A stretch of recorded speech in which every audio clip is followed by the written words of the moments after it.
talk about the real tariff war. It's between the United States and China. This is an economic war going on. They do not play by the rules. I like tariffs against China. I'm not a big fan of tariffs everywhere, but he talked about John Deere in Mexico, moving them back to the U.S. They changed their behavior. You use tariffs as tactical warheads, and right now we should be using that as a blowtorch on China to squeeze them to make a fair playing field with us while we're the largest economy. And according to a new report, Kamala is the preferred candidate of the Chinese Communist Party because Trump's tariff threats could stunt their economic growth. And, of course, we're very well aware of their unfair trade practices, their intellectual property theft, their saber rattling, and everything in between.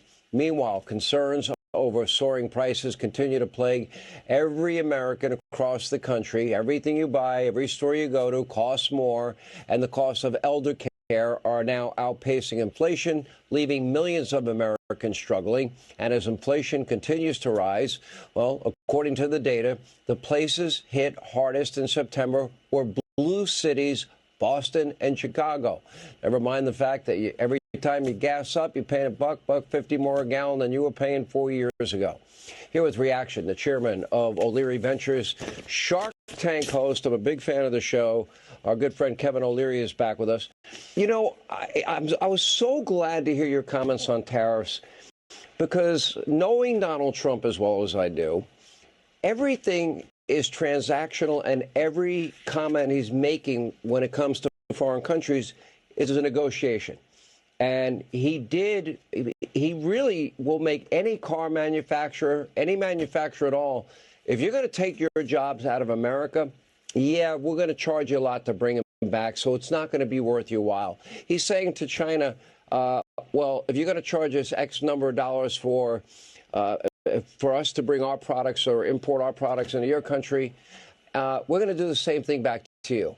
However, I don't think that's what he wants, but he is negotiating. What part of that are people missing? I think they should understand that most countries on Earth for 40 years have been trying to level the playing field with China, and we're the largest economy still worldwide, so we should take the lead on this mandate. China does not think a level playing field is necessary. So, and I'll give you an example that everybody can relate to it. I've been using it quite a bit lately because everybody knows TikTok in America.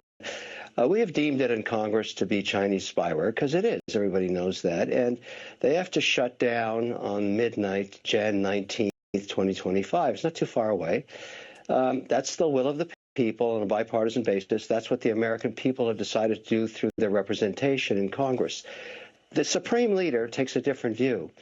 He says, why don't I use the American court system to slow this whole thing up and litigate in the United States so I can't get shut down? And make no mistake about it, every single Chinese business is owned by one guy, the Supreme Leader. You can look at it a different way, but I don't because I'm a realist. I actually do business there.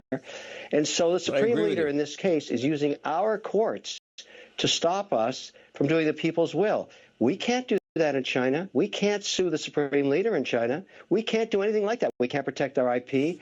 I would like to take this opportunity for the American people to understand this is a tactic. It could be a short-term one, but I want to do something even past what Trump wants to do. I would like to bring their economy to its knees by charging 400% on selected items. And I'll give you an example. Yoga mats. We probably import 2 million a week from China. We can make those in India. We can make them in Vietnam. We can make them in America. Let's put 400% tariff on yoga mats and put everybody that makes yoga mats in China out of business. And they lose all those employees. The Supreme Leader, as we do this sector by sector, we're squeezing his head to the table. He will fly to Washington. He will meet with whoever the president is, and he'll cut a deal. He only understands the stick. That's all he understands. 40 years of negotiating with this guy and his other predecessors got nothing. Squeeze Chinese heads. I love the people. It's the government I want to go to war with. You shut down their economy. You put hundreds of thousands of people out of unemployment, and they're weak right now. You bring them to their knees, they'll cut a deal. Okay, so they put tariffs on us. They're responsible for massive intellectual property theft in this country. A very close friend of mine owns his own company. He has patents. He developed a technology for coating the inside of a combustion engine. He's a brilliant guy, and he totally got ripped off by the communist Chinese and people in other countries. But I know the story. This. It's happened to me 5-6 times. I get it. I know exactly what happened to him. There's nothing he can do. He can bring a case, but he will not win. Nothing will happen. He has no protection of his IP. He'll just waste money on lawyers. Well, what actually happens, and I'll give you an example so people understand the granularity of this. Let's say you have a product that you're going to use Chinese manufacturing that you used to think was a low cost. You buy the molds. You spend $400,000 on molds. You start making the product. You start selling it in the United States. The minute it passes $5 million in sales, you're going to see that product on Alibaba at 2/3 off. And they'll try and put you out of business. You prove the market for them, and they're selling it right in here in the United States. There's no way you can protect your IP. They're using your molds to screw you.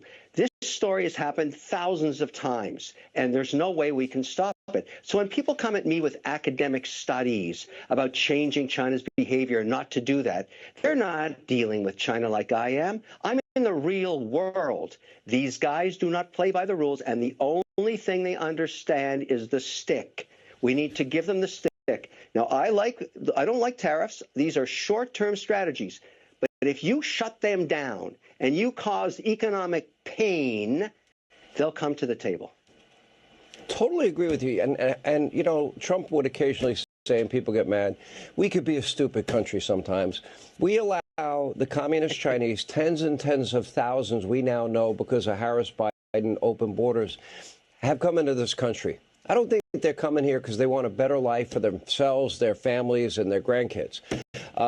They're buying up our ranch land, our farmland, land near military installations. Kevin O'Leary, I dare you to try and do the same thing in China. Let me know how that works out for you. I can't, and that's why all I'm saying is, look, I don't want to sound radical because I'm not. I'm simply asking for a simple, level playing field. Sundays when we watch football, it's a flat playing field. Both sides have a chance of winning because the rules are the same for both sides. I'm asking for the same thing from China.